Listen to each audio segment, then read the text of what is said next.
أبو ذر الغفاري عنده قاعدة عظيمة جدا: الخوف من المال لا على المال. يعني هو كان اللي بيلاقي انه وصل لمستوى او لدرجة بتأثر على التوازن الطبيعي، كان هنا بيبدأ يقول لا.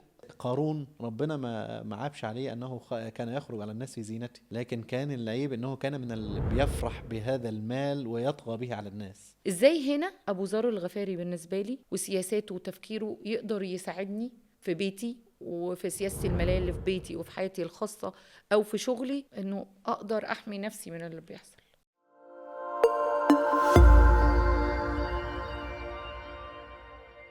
وحلقة جديدة من حلقات بودكاست أنجح معادلة. كلنا بنسمع عن السياسات المالية. طب في حد يعرف ان الصحابي ابو ذر الغفاري كان من اكتر الناس اللي بيتكلموا او عنده فكر في الحتة دي، وكان بيبص ازاي للسياسات المالية وانه مال الله والتقوى والورع؟ كل ده النهاردة ممكن نعرفه من الشيخ حمدي. زي حضرتك. عايزين ناخد الجزئية دي من شخصية الصحابي أبو ذر الغفاري. كان بيفكر ازاي في المال، في الرفاهية، في الفكر الاحتكاري، في الحاجات دي كلها. هو بس يعني مقدمة كده عن سيدنا أبو ذر. وهو سيدنا أبو ذر ده اللي النبي قال له إنك رجل ضعيف لما راح يطلب الإمارة. يعني إحنا بس عشان نشوف الفارق في الشخصية. كان يطلب الإمارة، وبعد كده هو بدأ ينادي في السياسات المالية بتاعته بحسن استخدام الموارد، وإن إحنا بنستخدم الموارد بطريقة قد تؤثر على الأجيال القادمة. فهو النبي قال له إنك رجل ضعيف، وما ذلك هو واقف بقوة. أنا بس بجيب النصين بمفهوم المقابلة. فعلشان كده لازم نفهم البيئة اللي هو عاش فيها. البيئة اللي عاش فيها توسعت الدولة الإسلامية، وظهرت الإمارة اتسعت، فبدأ يظهر مظاهر من مظاهر استخدام المال في غير حقه، أو بطريقة قد تؤثر على الأجيال القادمة. فأصبح بقى إن إحنا لازم نعمل الكرسي بتاع الملك محطوط عليه ذهب. واستخدام الموارد بالشكل ده استفز عنده شيء إن هو يطلب وينادي للناس في حسن استثمار المال. وده بينادي على كل صاحب شركة أو كل واحد هيستثمر: ما تروحش للبهرجة. يعني ما في ناس مثلا تعمل مؤتمر تسويقي للمنتج بتاعها بأضعاف أضعاف، فهو حتى لو باع لمدة 3 سنين لسه قاعد يلم الديون بتاع التسويق ده. ما حسبهاش صح. اه، ما حسبهاش. يعني هو يجي يقول لك انا بقالي 3 سنين بلم لسه حق الحفله اللي مم. انا وهو بيبيع وشغال وتمام. فسيدنا ابو ذر كان يرى ذلك، يرى ان انت ممكن احنا بنكسب والدوله شغاله مم. كويس، بس احنا لان احنا اصبح عندنا طرف، اصبح عندنا مصاريف غير واجبه. رفاهية زيادة عن اه اللزوم. ف وده بيؤثر الرعيه.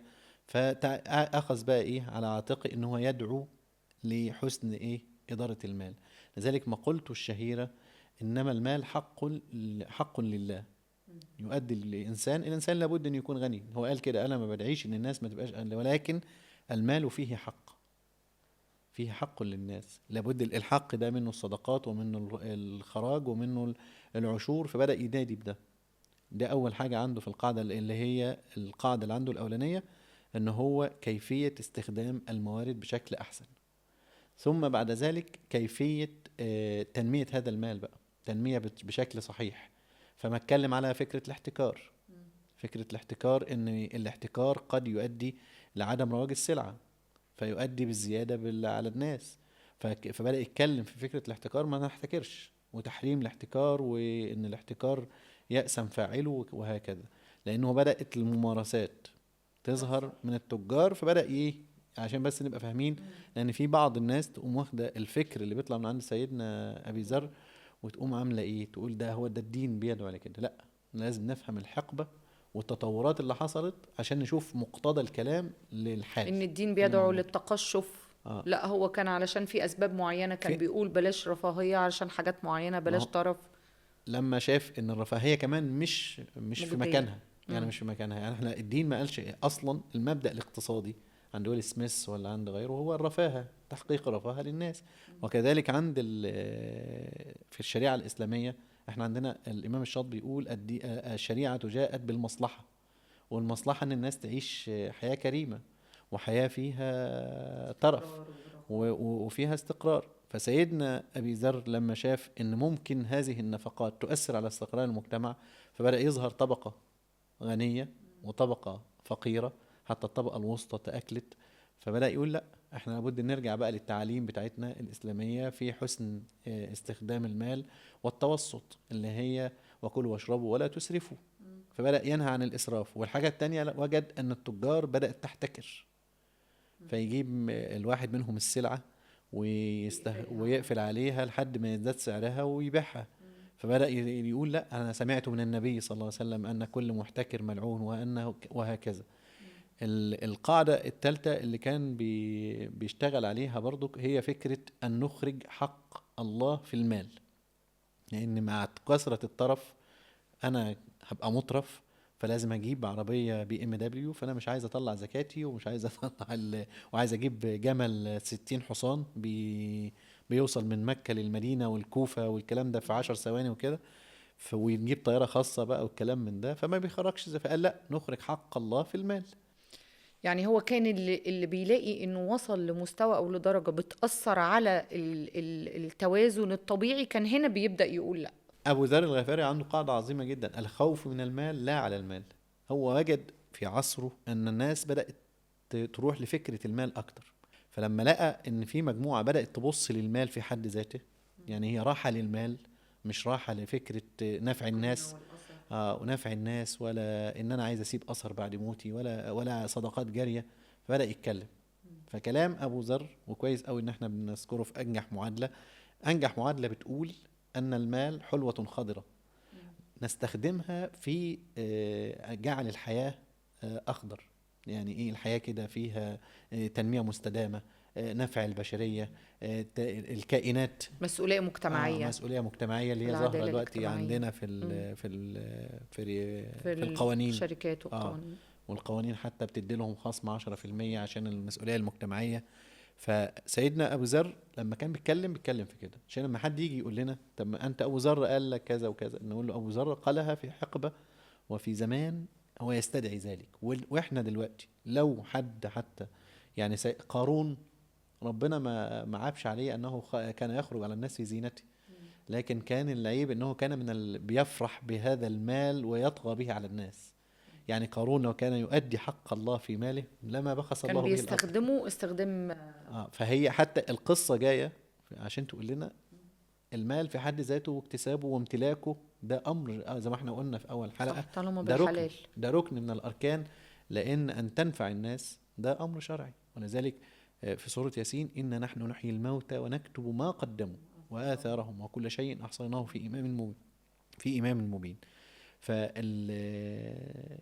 سيدنا أبي ذر كان عايز يروح للحتة دي: إزاي المال اللي اكتسبته تكتسبه من الحلال، تنفقه من الحلال، فيكون في صحيفة حسنات. توازن. بس كيف التوازن اللي احنا قلنا ننشده من البداية. طيب أنا عايزة أسأل حضرتك سؤال مهم جدا نختم بيه. احنا دلوقتي في نفس المشكلة دي. احنا دلوقتي السوشيال ميديا والانفتاح الزيادة في ان احنا بنشوف كل حاجة، والمظاهر، جو المظهري اللي احنا فيه. حتى في البيزنس دلوقتي بقى حكاية الماركتنج دي بتخلي كلنا كأصحاب بيزنس، ممكن أكون عندي ستارت اب صغيرة بس أنا بشوف ناس عايزة أسبقه وعايزة أروح بسرعة، عايزة أبقى ألبس زيه وعايزة أشوف العربية بتاعته. كلنا حياتنا دلوقتي السوشيال ميديا منفتحة، سواء حياة خاصة أو حياة عامة، ما عادش في حاجة اسمها كده. ده بيخلينا سواء بقى سياسة مالية خاصة في بيتي وسياسة مالية في شغلي. الشركة كل الموظفين ضاغطين عليا، عايزين يبقوا زي دول، ما ننجحش زي ده ليه، وصلش زي ده ليه، ما نصرفش ماركتنج اكتر ليه. وفي حياتي الخاصة ولادي بيشوفوا ليه ما مسكش الايفون ده، وليه ما بقاش المستوى ده، ليه ما ركبش العربية دي، وبيشوفوا ان ده بيتعمل ببساطة وبحاجات مهمة. ازاي هنا ابو ذر الغفاري بالنسبة لي وسياساته وتفكيره يقدر يساعدني في بيتي وفي سياستي المالية اللي في بيتي وفي حياتي الخاصة او في شغلي، انه اقدر احمي نفسي من اللي بيحصل؟ هو ان الواحد يعمل الملائم للعصر بتاعه ده امر شرعي، ولكن بما يناسب امكانياته. ده اللي كان بينادي بيه سيدنا ابو ذر. هو كان في ناس تانية بتعمل اكتر من اللي هو بينهاهم دول، ولكن هو كان بيتكلم مع اللي موارده. يعني ما يجيش مثلا شركة ناشئة عامله لي منتج هو بيكسبها في الاخر 100,000 جنيه وعايز تعملي دعاية ب1,000,000 جنيه. ده يودينا لسؤال تاني: ومين البخيل؟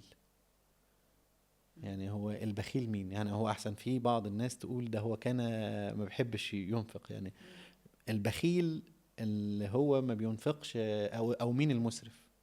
البخيل مين ومين المسرف؟ يعني عشان السؤال يبقى امتى ابقى مسرف وامتى ابقى مش مسرف، وامتى ابقى بخيل وامتى مش بخيل. فلان الزوجات دايما، يعني انتوا معشر السيدات تعملوا فينا كده دايما، ما احناش عايزين نجيب عشان فوق اه طاقتي فبقيت انا بخيل، لا. مش عايز تصرف هو عليا. الرجل عشان عارف موارده شكلها قد ايه فبينفق على قده، لكن هي الست يعني ايه، بتهتم عندها اكسبكتيشنز عالية. فالمسرف ان واحد يبقى معاه 1,000,000 جنيه فيصرف 500، يعني كده صرف نص فلوسه، مش مسرف. راح قاعد على كافيه اكل بالمبلغ، مش مسرف، لان هو معاه موارد تغطي مادام بيؤدي حق الله في المال المتبقي. لكن ما ينفعش واحد يبقى في جيبه 10 جنيه ويروح يقعد لي في مطعم وفي الاخر يغسل صحون يعني. صحيح، ماشي. وهو في ف الاخر دي هتأدي ان هو يبقى لان ما حصلش ايده تناسب، ما حصلش نسبة تناسب. وتناسب. فسيدنا أبو ذر لو حبينا نطبق في العصر اللي احنا فيه، انت كشركة ماشي، من حقك تعمل الدعاية، ولكن هل الموارد المترتبة على هذه الدعاية وهذا الاستخدام الأمثل للتكنولوجيا والمصاريف اللي هي ما تجيش معلش يبقى مطور عقاري عايز يعمل لي زي أكبر مطور في مصر، ويجيش واحد بيشتغل في الفاشن فيقول لي لا عايز اعمل زي شيء اكبر واحد في ولا مش الموضوع عايزين ده. نعمل اعلانات مم. ماشي. فالفكرة النسبة والتناسب كان ده يعني لو جينا نلخص الحلقة نقول هو كان حابب ان يحصل نسبة وتناسب ما بين المنفق وما بين العائد. ماشي. وده في الاقتصاد موجود. يعني مثلا التسويق اللي بتعمله شركة، اكبر شركة عشان ما نقولش اسماء شركات، ممكن واحد بموبايل واقف بيصور بيقدر ويعمل يعمل كده كامبين تفايرل زي ما بنقول. فتنتشر اكتر من اللي جايب صحيح. لي حد دافع له مليارات علشان يعمل له اعلان. فربنا عدل اذا راى في هذا الانسان صلاح ورأى فيه نية صالحة. لذلك احنا ممكن نقول القاعدة العامة وهو نادى بيها سيدنا ابي ذر: ان يعلم الله في قلوبكم خيرا يؤتكم خيرا مما اخذ منكم. وده احلى ختام للحلقة دي، التوازن. خلينا نفكر قبل ما نصرف، نعرف بنصرف في ايه، مش لازم نبص لغيرنا. شكرا يا شيخنا على الخاتمة دي، احلى خاتمة، واشوفكم في حلقة جديدة ان شاء الله.